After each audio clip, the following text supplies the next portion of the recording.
수험생 여러분 안녕하세요. 상크이자스입니다.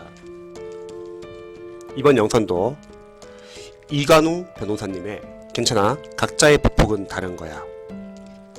제가 책을 읽어보면서 공무원, 경찰, 소방, 수험생분들과 같이 공유해볼 만한 좋은 내용을 바탕으로 제 개인적인 의견도 한번 같이 다뤄보는 영상입니다. 오늘 제가 같이 공유하고 싶은 부분은 5단 노트를 만들지 말자. 자, 요 부분 한번 읽어볼게요. 5단 노트를 만들어야 하나 말아야 하나 고민들 많으실 거라 생각됩니다. 수능에 응시하는 고3 학생들은 물론이고 객관식 시험이 포함되어 있는 자격증에 응시하는 사람들에게는 5단 노트는 한 번쯤 고민해 보셨을 만한 주제입니다. 제가 고등학교에 재학할 당시에는 학생들이 유행처럼 5단 노트를 만들었던 것으로 기억합니다. 누구의 5단 노트가 더 정리가 잘 되어 있고 깨끗한지 은근 비교도 많이 하곤 했던 것 같네요. 그렇다면 5단 노트를 왜 만드는 것인지부터 한번 고민해 볼까요? 가장 먼저 머릿속에 떠오르는 이유는 다음번에 또 틀리지 않기 위해서, 자주 틀리는 부분이라서, 잘 외워지지 않는 부분이라서, 이 세 가지 이유가 가장 큰 이유라고 생각이 되는데, 다른 이유가 있다면 한번 마음속에 떠올려 보시기 바랍니다. 자주 틀리거나 다음번에 틀리지 않기 위해서 별도로 5단 노트라는 공간에 문제를 오려 붙여놓고 자주 보겠다는 것이 5단 노트의 궁극적인 존재 이유죠. 자주 보겠다는. 자주 틀리거나 암기가 잘 되지 않는 부분을 모아놓고 자주 읽거나 다시 풀어봄으로써 재차 실수를 하지 않겠다는 의도입니다. 의도 자체는 매우 훌륭합니다. 이 문제, 다음번에 나오면 절대 틀리지 않겠다는 의지를 보여주는 것이니까요. 그런데 5단 노트를 만드는 것은 공부하는 사람의 입장에서 문제가 적지 않습니다. 일단 시간이 많이 듭니다. 문제집을 푸는 경우를 생각해 볼까요? 자, 문제집 자체를 그냥 오려서 5단 노트에 붙이는 경우도 있지만 앞뒤면으로 오릴 필요가 있는 문제가 있는 경우 문제집을 복사하셔서 오려내는 경우가 많이 있습니다. 문제집에는 손대지 않고 처음부터 복사하여 오려 붙이는 경우도 있겠죠. 과정만 들어도 매우 번거롭지 않으세요? 복사하고 오리고 풀칠하고 이런 과정을 모르는 문제가 나올 때마다 반복해야 하니 그 과정에서 소비되는 시간이 적지 않습니다. 문제가 아니라 잘 외워지지 않는 부분을 복사하거나 옮겨 적는다고 생각해 봅시다. 이 역시 과정은 마찬가지입니다. 복사하고 오리고 풀칠하고 누가 대신해 줬으면 좋겠을 만큼 매우 귀찮습니다. 두 번째로 5단 노트가 점점 두꺼워집니다. 5단 노트의 목적은 잘 외워지지 않는 부분이나 자주 틀리는 부분을 모아놓고 자주 읽어봄으로 인해서 실수를 하지 않기 위함입니다. 머릿속에 자신이 틀린 부분을 자주 노출시키겠다는 것입니다. 그런데 5단 노트가 점점 두꺼워지면 이 역시 다른 교과서들처럼 읽는 것이 번거로운 일이 됩니다. 시간이 조금 지나 5단 노트가 정말 두꺼워지면 자주 보기 위한 노트라는 그 본래의 정체성을 잃게 됩니다. 이 노트가 과연 5단 노트인지 아니면 또 다른 교과서인지 알 수 없는 수준에 이르게 되는 것이죠. 오며 가며 가볍게 보려 했던 5단 노트가 너무 두꺼워서 오며 가며 볼 수 없는 수준에 이르게 됩니다. 만약 과목마다 5단 노트를 만들고 있다면 정말 탈출구가 보이지 않는 행동입니다.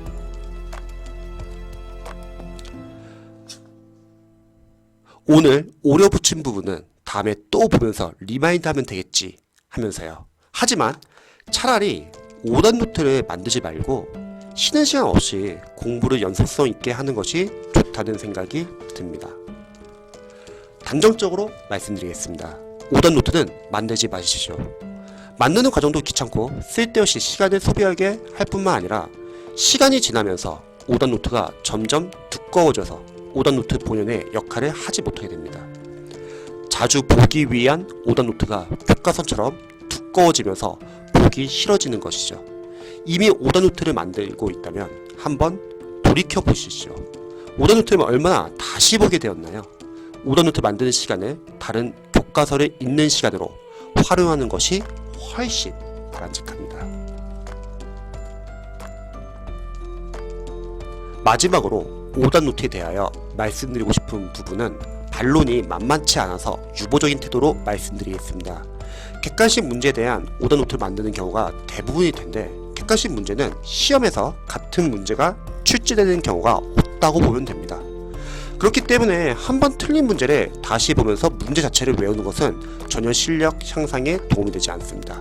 여기서 잠시 제가 좀 더 설명드리면은 우리가 사실 기출을 공부하는 것도 마찬가지인 것 같아요. 가끔씩 초시 수험생들과 이제 상담을 하다 보면은 선생님 저 기출 해독을 하는데 답이 보여요 이렇게 말하시는 분이 많이 계세요. 근데 우리가 기출을 해독하는 거, 기출을 분석하는 거는 답을 아냐 모르냐가 중요한 게 아니죠.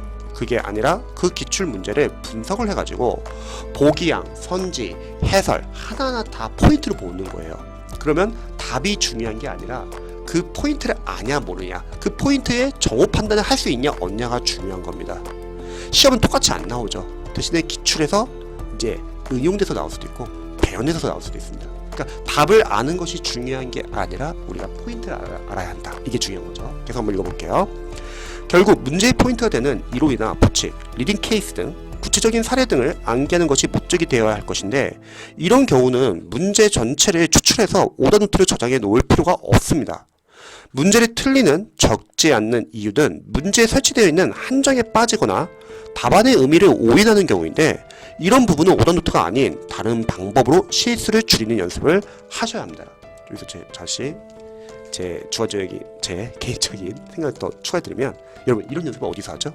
바로 문제풀이 3단계죠. 제가 늘 말하는 게 기출 사례도까지는 빠르게 분석을 하시고 시험 출제 범위를 아시고 보기형 선지 해설을 하나하나 다 기출 OS를 보시고 해설을 이론수처럼 본다고 했고 그리고 추후에는 중요 포인트 3가지 위주로 보자고 했죠. 강사님이 선별해 준 거, 우리가 해독하면서 자주 나오는 포인트, 그리고 주요 진료 위주로 먼저 보자고 했죠. 그 이후에 우리가 제대로 포인트를 알고 있는지 확인하는 거는 문제풀이 3단계에서 하시면 된다고 했죠. 1번 첫 번째 문제풀이 1단계 시행착오 기출을 다운받으셔가지고 최근 기출 위주로 풀어본다.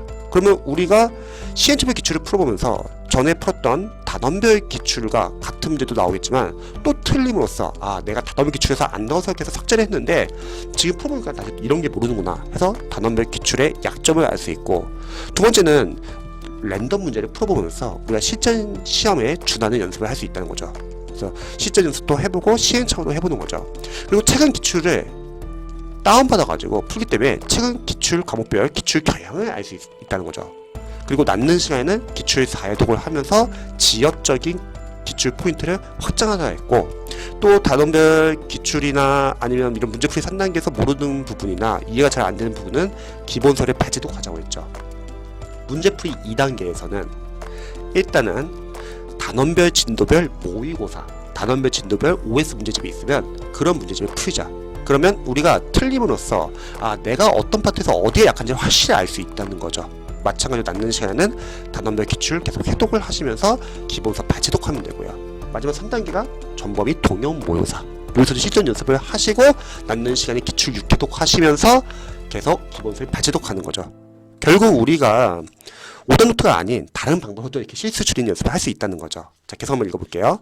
결국 객관식 오답노트는 실력 향상에 크게 도움이 되지 않는다는 말씀을 드리고 싶습니다. 동일한 문제는 실전에서는 거의 등장하지 않기 때문이죠. 이 부분은 자신있게 말씀드리는 부분은 아니니 공부하는 사람들 스스로의 판단에 맡기겠습니다. 대신 아래와 같은 생각하는 분들에게 추천해드리고 싶은 방법을 말씀드리겠습니다. 나는 틀린 문제는 정말 한 번만 보고 넘어가기는 싫다. 또는 오답노트가 내 실력 상승에 도움이 되는 것 같은 느낌을 받는다. 이런 분들에게 작가님이 알려주고 싶은 거는 문제집을 오리고 붙이고 하지 말고 그냥 둔 채로 해당 쪽수에 바인더 테이프를 붙이는 식으로 표시를 하세요. 그리고 가끔씩 바인더 테이프가 붙어있는 부분을 펴서 틀린 문제를 다시 한번 확인하는 방법으로 리마인드 하세요. 오답노트를 만드는 것보다 시간을 훨씬 아껴서 사용할 수 있습니다.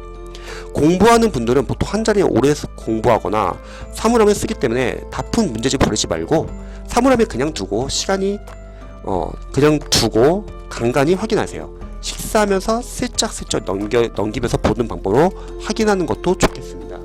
저도 약간 비슷한 생각인 게 문제가 우리가 기출에 너무 많아요. 1000페이지 넘어요. 그 오더 노트 만들면 답이 없습니다.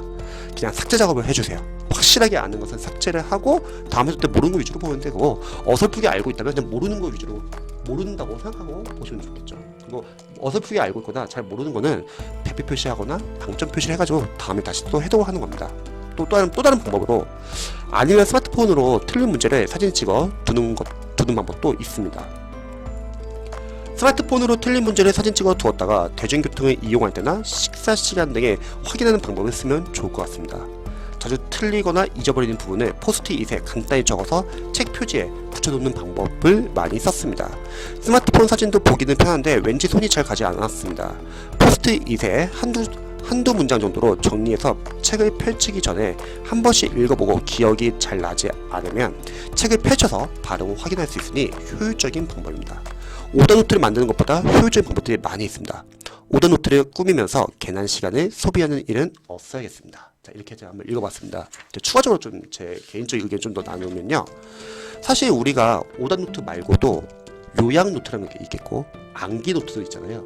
요약노트라는 거는 중요한 부분을 요약하는 거, 암기노트는 내가 중요한 것 중에서 잘 암기가 안 된 부분을 정리해 놓는 거죠.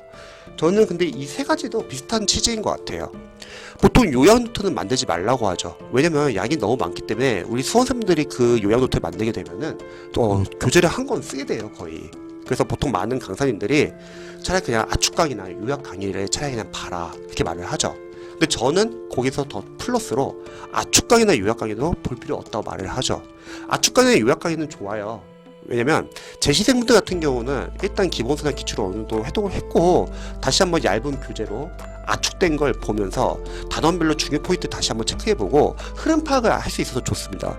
근데 일반 초시생분들은 압축 강의나 요약 노트는 시간이 없을 수도 있어요. 왜냐면 우리가 과목이 워낙 많기 때문에 시간이 많으면 추천은 하지만 시간이 없을 수도 있습니다. 무엇보다도 압축 강의 요약 노트는 새로운 과정이 아니죠.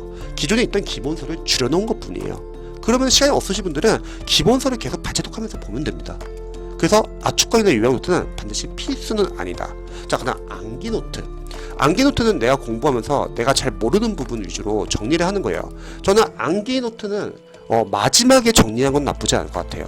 마지막이라면 시험 보기 한 달 전에 그때 다시 한번 빠르게 중요한 거 위주로 보면서 아직까지 내가 암기가 안 돼 있는 부분을 A4 용지로 정리를 하는 거예요. 단 이것도 암기 노트를 만드는데 시간이 오래 안 걸리시는 분들에게만 추천을 합니다. 그런 분들은 암기 노트를 만들게 되면은 A4 용지로 몇 페이지 안 나오게 돼요. 왜냐면 그동안 해독을 많이 했기 때문에. 그런 분들은 도움이 돼요. 근데 혹시 암기 노트를 내가 만들려고 해요. 근데 너무 일찍 만들려고 하는 거예요. 그럼 마찬가지로 거의 교재 한 권이 나올 수도 있어요. 그리고 내가 막판에 암기 노트 만들려고 하는데 암기가 안 된 부분이 너무 많아요. 그럼 만들지 마세요. 그냥 그 시간 더 암기를 하시기 바랍니다. 그래서 요약노트, 암기노트, 오답노트는 제가 생각했을 때 시간이 이게 상당히 중요한데 우리가 시간이 한정되어 있기 때문에 그 한정되어 있는 시간에서 이걸 다 만들려고 하다 보면은 여러분 정작 해독을 못하고 정작 암기를 못할 수도 있습니다. 저도 편입 공부했을 때 오답노트 만들었어요. 무진장 많이 두껍게 나왔습니다. 근데 지금 생각해 봤을 때 공무원 수험생들에게 만들려고 하고 싶지 않아요. 왜냐면 삭제 작업을 하면 되는 거거든요. 근데 수험생들이 만약 이렇게 고민할 수도 있겠죠. 선생님, 근데 만약에 오전투도 안 만들었다가 그거 나중에 시험에서 내가 제대로 암기 안 돼서 틀리면 어떡합니까? 걱정하지 마세요, 여러분. 왜냐면 그 포인트가 중요한 거면은 기출서 계속 여러 번 반복될 거고 단원별 모의고사나 아니면 강사님들의 동영 모의고사에도 또 비슷하게 나올 거예요. 그래서 여러분들이 모든 걸 다 완벽하게 가져갈 필요는 없다. 그리고 잊지 말할 것은 시간은 한정되어 있기 때문에 한정되어 있는 시간에서 우선순위 정하시고 그 우선순위가 사람마다 다 다를 수는 있어요. 수험생들마다. 그리고 그렇게 우선순위가 정해졌으면 선택과 집중을 하시기 바랍니다. 그래서 오늘 이광훈 변호사님의 괜찮아 각자의 법복은 다른 거야 책을 읽고서 오더노트는 만들지 말자 한번 이 부분을 공유해 봤습니다. 도움이 되셨으면 좋겠네요. 제 영상 봐주셔서 감사합니다.